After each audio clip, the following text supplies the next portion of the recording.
Canadian actor Shamier Anderson knew that taking on the role of real-life LAPD decorated police officer with blood gang affiliations, David Mack, in the U.S. crime drama City of Lies would be complex, so he took the method acting approach to embody the character. Mack's a real guy, right? Mack's still alive to this day.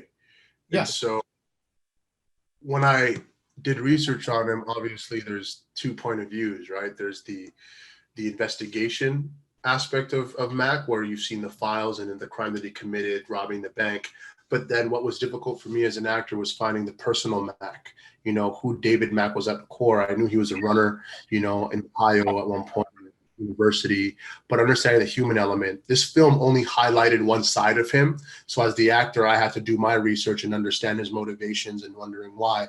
And I think, to be honest, it's systemic. I think it's a part of the whole systemic racism that black men face in America, which dictate the choices that you have to make versus nature versus nurture. The film is based on the book Labyrinth by LAPD detective Russell Poole, which explores the still unsolved murders of iconic African-American hip-hop artists Tupac Shakur and the Notorious B.I.G., with the focus on Officer David Mack. The element that was very important that we saw mostly in the film was the fact that this guy was affiliated. He was a real blood, like he was really from Bompton.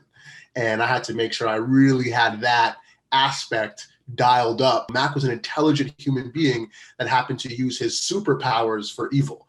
And that's what makes him super interesting. And you don't normally go into movies playing somebody saying they're the villain, they want to be the villain. But I think Mack knew he was the villain, and Mack enjoyed that.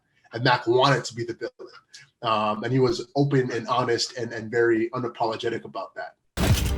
In order to do justice to a decades-old story that still pulls international audiences till today, Shamier Anderson immersed himself completely on and off screen in the role of the controversial police officer, a job he considers the most important of his career. That evidence stays locked away in the dark. We are a matchstick away from blood-stained streets every day. City of Lies is currently in theaters and available on video-on-demand platforms. You have no idea what the LAPD is capable of.